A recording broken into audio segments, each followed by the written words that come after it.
Hi hello friends, எல்லோரும் எப்படி இருக்கீங்க? இன்றைக்கி கார்த்திகை தீபம். உங்கள் எல்லாருக்குமே இனிய கார்த்திகை தீபம் நல்வாழ்த்துக்கள். இந்த வீடியோ எதை பற்றினா, இன்றைக்கி நம்ம பனவோல கொழுக்கட்டை எப்படி பண்ண போகிறோம் அப்படிங்கிறத பற்றி தான் பார்க்க போகிறோம். வாங்க வீடியோக்குள்ளே போகலாம். ஃபஸ்ட்டு நம்ம கொழுக்கட்டை பண்ணுறதுக்கு அரிசி மாவை நல்லா வறுத்துக்கலாம். நம்ம அரிசி மாவை வறுத்து கொழுக்கட்டை பண்ணுறதுனால கொழுக்கட்டை சீக்கிரம் கெட்டு போகாது. இப்போ நம்ம மாவை நல்லா வறுத்துக்கலாம். மாவு எந்த அளவுக்கு வறுக்கணுன்னா, பொதுவாகவே மாவு மிஷின்லேருந்து அரைச்சிட்டு வரும்போது அது கொஞ்சம் ஈரப்பதமாக தான் இருக்கும்.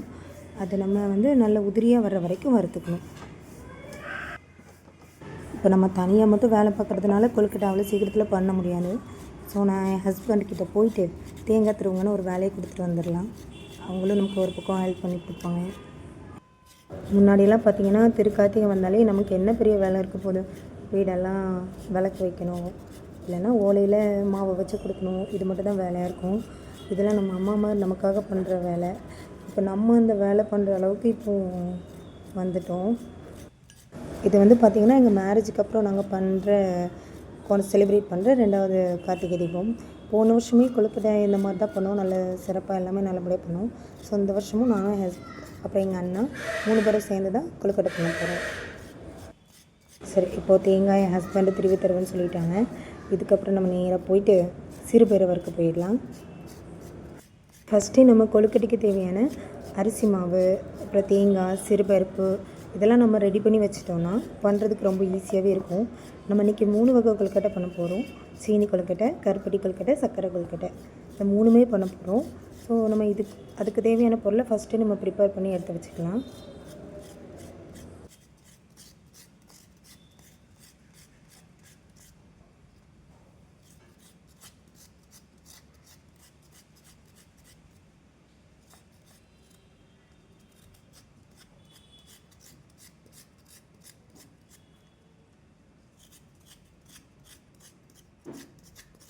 இப்போ நம்ம சிறுபயிறு வறுக்க வேண்டியது தான்.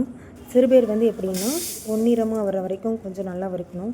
இப்படி பொன்னிறமாக வறுத்து சேர்க்கறதுனால கொழுக்கட்டை நம்ம அவிச்சு சாப்பிடும்போது அது நல்ல முறுமுறுன்னு கடிப்படும். அதனால் நம்ம கொழுக்கட்டைக்கு சேர்க்குற எல்லா பொருளுமே வறுத்து சேர்த்துக்கிறதுனால கொழுக்கட்டையே சீக்கிரமாக கெட்டு போகாது, டேஸ்ட்டுமே நல்லாயிருக்கும். இப்போ கொழுக்கட்டைக்கு பார்த்திங்கன்னா சில பேர் பச்சை பயிறு சேர்த்துருப்பாங்க, சில பேர் சிறுபருப்பு சேர்ப்பாங்க. ஆனால் நம்ம இன்றைக்கி பச்சை பயிறு சேர்த்துருக்கோம். ஆனால் சிறுபருப்புமே டேஸ்ட்டு நல்லாயிருக்கும், அதுவும் நம்ம சேர்த்துக்கணுன்னா கூட சேர்த்துக்கலாம். இப்போ நம்ம பச்சை பயிரை நல்லா வறுத்ததுக்கப்புறம் மிக்சியில் நம்ம அரைச்சிக்கலாம். மிக்சியில் நம்ம பச்சை பயிறு அரைக்கும்போது ரொம்ப மாவு அரைக்காமல் கொஞ்சம் 2ஆக உடையிற அளவுக்கு நம்ம அரைச்சிக்கிட்டால் போதும். இப்போ நம்ம பச்சை பயிறு கூடவே ஏலக்காவையும் சேர்த்து அரைச்சிக்கலாம். சிறுபயிரை மிக்சியில் ஒரு அடி அரைச்சிக்கணும்.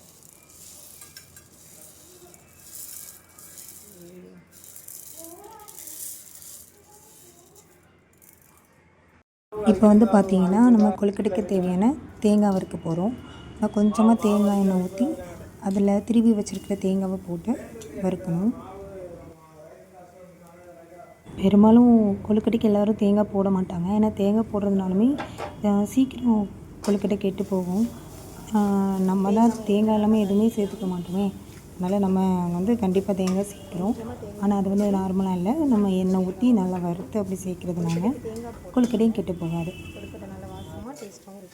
ஸோ இப்போ நம்ம தேங்காவை நல்லா வறுத்துக்கலாம். இப்போது தேங்காய் எண்ணெயில் கொஞ்சமாக ஊற்றி கூட வறுக்கலாம், இல்லைன்னா கொஞ்சம் நெய் ஊற்றி கூட வறுக்கலாம். அப்படி வறுக்கிறதுனால தேங்காய் பாத்திரத்தில் அடி பிடிக்காது. அதனால தான் இப்போ நம்ம தேங்காயும் வறுத்துட்டோம்னா கொழுக்கட்டைக்கு தேவையான எல்லா பொருளுமே ரெடி ஆயிடும். அப்புறம் நம்ம டேரெக்டாக கொழுக்கட்டை பண்ணால் ரெடி ஆகிட வேண்டியதான். இப்போ நம்ம கொழுக்கட்டை ரெடி பண்ணுறதுக்கு தேவையான எல்லா பொருளுமே ரெடி ஆகிடுச்சு.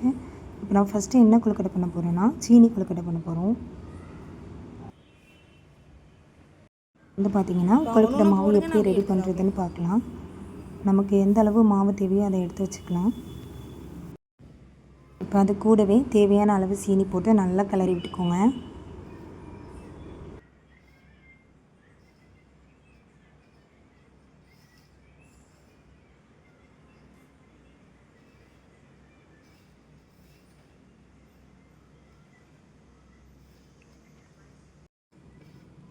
அப்படியே மாவு கூட கொஞ்சமாக தண்ணி ஊற்றி மாவு பசி ஆரம்பிச்சிட வேண்டியது தான். இப்போ நம்ம இது கூட பச்சை பயிறு சேர்த்துருக்கோம்.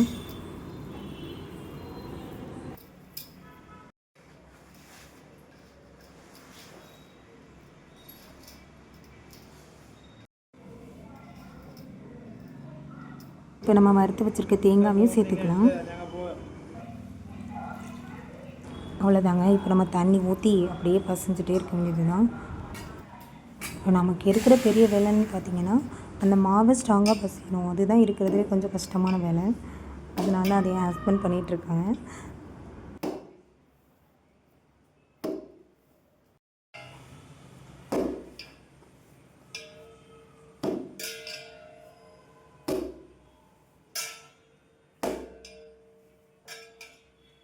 ஆனால் சீனி கொழுக்கட்டையை பொறுத்த வரைக்கும் நம்ம தண்ணி பார்த்து தான் சேர்க்கணும்.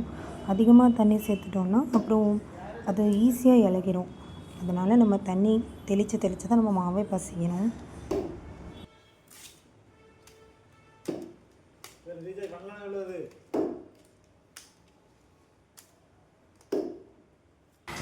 அவ்வளோதான், அவங்க மாவை ரெடி பண்ணிகிட்ருக்காங்க. நம்ம அந்த கேப்பில் ஓலையெல்லாம் ரெடியாக வச்சுக்கலாம். ஏன்னா அடுத்து மாவை வச்சு ரெடி பண்ணணும். அதனால தான் நம்ம வேலையை நம்ம கரெக்டாக பண்ணணும்.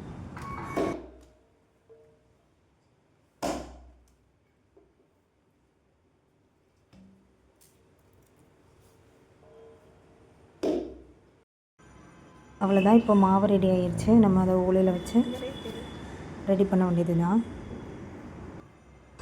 நார்மலாக பார்த்திங்கன்னா பனை ஓலை நீளமாக தான் இருக்கும்.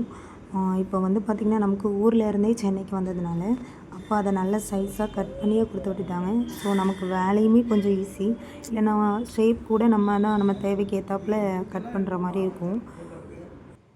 இது அப்போவே ஊர்லேருந்து பனை ஓலை அனுப்பி விட்டதுனால கொஞ்சம் சேஃபாக அவங்களே நல்ல அழகாக கட் பண்ணிவிட்டு அதை கட்டுறதுக்கு கூட நீட்டாக அவங்களே கட் பண்ணி கொடுத்துட்டாங்க. ஸோ நமக்கு வேலை ரொம்பவே ஈஸி தான். இப்போ வந்து ஓலையில் மாவு வைக்கிறது யாருன்னு பார்த்திங்கன்னா நான், என் ஹஸ்பண்ட், அப்புறம் எங்கள் அண்ணன். அவனும் கொழுக்கட்டை பண்ணுறதுக்கு ஹெல்ப் பண்ணுறதுக்கு உட்காந்துருக்கான். இப்போ பார்த்திங்கன்னா நம்ம சீனி கொழுக்கட்டை ரெடி பண்ணி அடுப்பில் வேக வச்சுட்டோம். இப்போ நம்ம சர்க்கரை கொழுக்கட்டை ரெடி பண்ணுறதுக்காக பாகு ரெடி பண்ணிகிட்ருக்கோம். நம்ம பண்ண போகிற கொழுக்கட்டைக்கு ப்ராசஸ் எல்லாம் ஒன்று தாங்க. ஃபஸ்ட்டு சீனி போட்டு பண்ணோம், இப்போ சர்க்கரை போட்டு பண்ணுறோம். அவ்வளோதான். அதே மாதிரி தான் மாவு, தேங்காய், பச்சை பயிறு, அப்புறம் சர்க்கரை பாகு இதுவுமே கொஞ்சம் கொஞ்சமாக ஊற்றி தான் நம்ம மாவை கிண்டணும். ஏன்னா இதுவுமே பாகும் அதிகமாகிடக்கூடாது. ஸோ அதனால் கொஞ்சம் கொஞ்சமாக ஊற்றி கிண்டி ரெடி பண்ணுறோம்.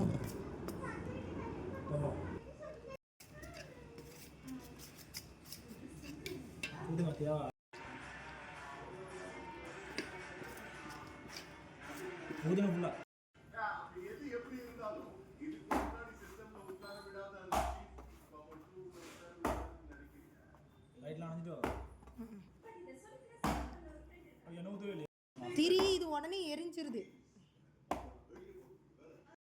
இப்போ பார்த்தீங்கன்னா கொழுக்கட்டை ரெடி ஆயிடுச்சு. வாங்க எப்படி இருக்குன்னு பார்க்கலாம்.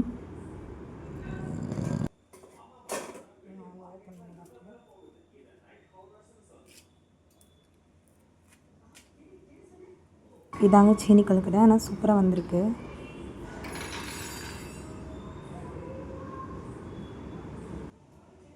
ஓகே சரி, அப்படியே நம்ம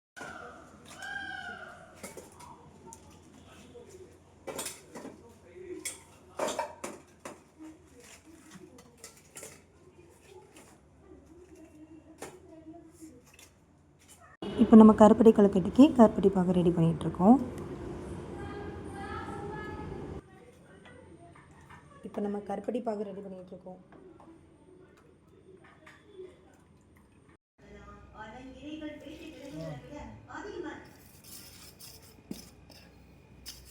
ப்ராசஸ் தான். ஆனால் இப்போது சர்க்கரைக்கு பதிலாக நம்ம கருப்பட்டி பாகு ஊற்ற போகிறோம். அவ்வளோதான்.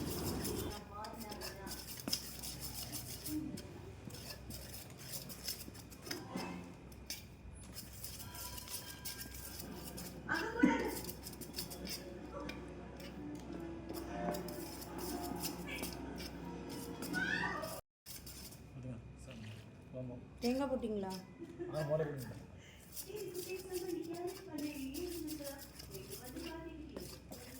மாவு, சிறுபயிறு, தேங்காய், அப்புறம் கருப்பட்டி பாகு.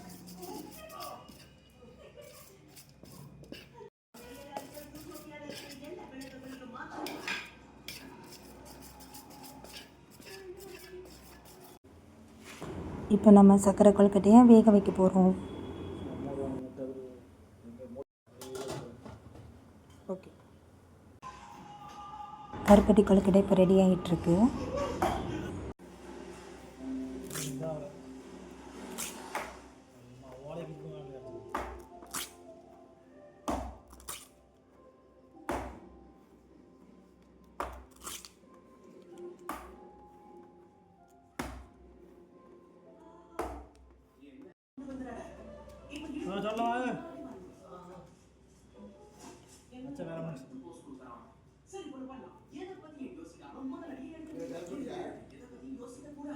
இது கருப்பட்டி கொழுக்கட்டை.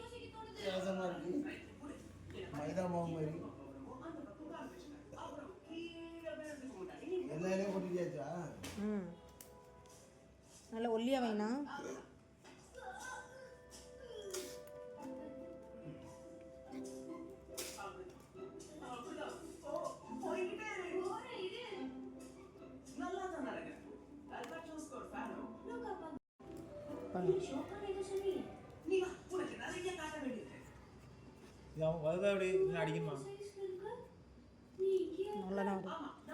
வருதுன்னா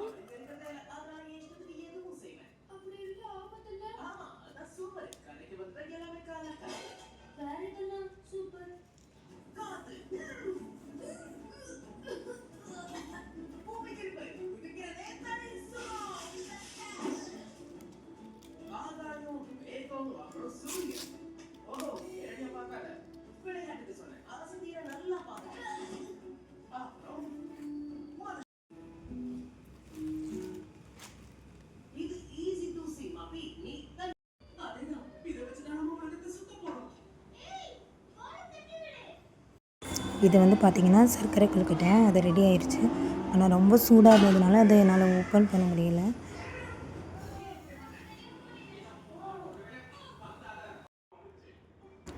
இது கருப்பட்டி கொழுக்கட்டை, இதுவுமே ரெடி ஆயிடுச்சு.